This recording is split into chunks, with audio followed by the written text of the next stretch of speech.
Assalamualaikum warahmatullahi wabarakatuh.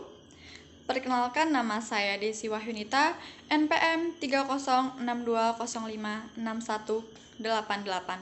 Saya di program studi PGSD dan berkuliah di STKIP PGRI Banjarmasin. Oke, di sini saya akan menjelaskan tentang sintesis. Yaitu yang akan saya bahas adalah tentang pengertian tesis, fungsi-fungsi sintesis, dan bagaimana cara membuat sintesis.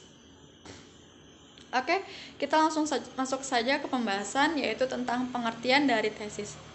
Tesis adalah suatu pernyataan atau teori yang didukung oleh argumen lalu dikemukakan dalam suatu karya tulis ilmiah.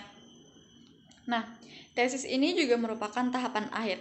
Selain itu, tesis juga dapat diartikan sebagai suatu karya tulis ilmiah sebagai kemampuan akademik mahasiswa dalam penelitian dan kemampuan keilmuan pada salah satu bidang keilmuan yang sedang ditempuhnya untuk mendapatkan gelar sarjana.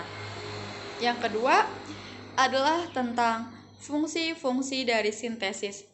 Fungsi sintesis dalam suatu karya tulis ilmiah adalah sebagai pendapat, gagasan, atau ide baru yang dikemukakan penulis untuk memecahkan masalah yang ditemukannya. Gagasan ini dapat berupa pandangan, komentar, pembahasan, atau bentuk lain secara argumentatif oleh penulis dengan batasan-batasan tertentu. Hasil dari sintesis ini dapat berupa data, fakta, informasi, atau ide pokok baru yang sebelumnya sudah pernah ditulis oleh penulis lain. Yang ketiga adalah tentang bagaimana cara membuat sintesis. Adapun syarat-syarat yang harus diperhatikan penulis dalam penulisan sintesis diantaranya adalah yang pertama adalah penulis harus bersifat objektif dan kritis atas teks yang digunakannya. Yang kedua, penulis harus bersifat kritis atas teks bacaannya. Nah, bersifat kritis ini artinya membaca, jadi pembaca ini harus bisa membandingkan, mencari kesamaan, dan mencari perbedaan dari sumber rujukan, serta mengkritisi dari segi kelebihan dan kekurangan dari isi sumber rujukan itu. Yang ketiga adalah sudut pandang penulis harus tajam.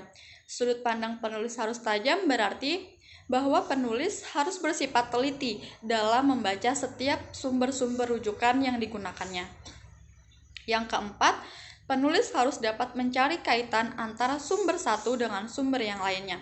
Mencari sumber satu dengan sumber yang lainnya adalah dari sekian banyak sumber-sumber yang dibacanya, penulis harus bisa saling mengaitkan dan mencari kesamaan dari sumber-sumber yang sudah dibacanya itu.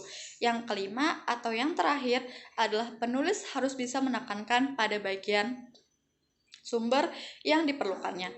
Meskipun dari sekian banyak sumber-sumber yang digunakannya ini, penulis harus bisa menekankan satu di antara sekian banyaknya sumber yang telah ia gunakan. Hal ini dikemukakan menurut Potorodewo DKK 2004-97. Mungkin itu saja dari saya. Mohon maaf jika ada kekurangan. Terima kasih. Wassalamualaikum warahmatullahi wabarakatuh.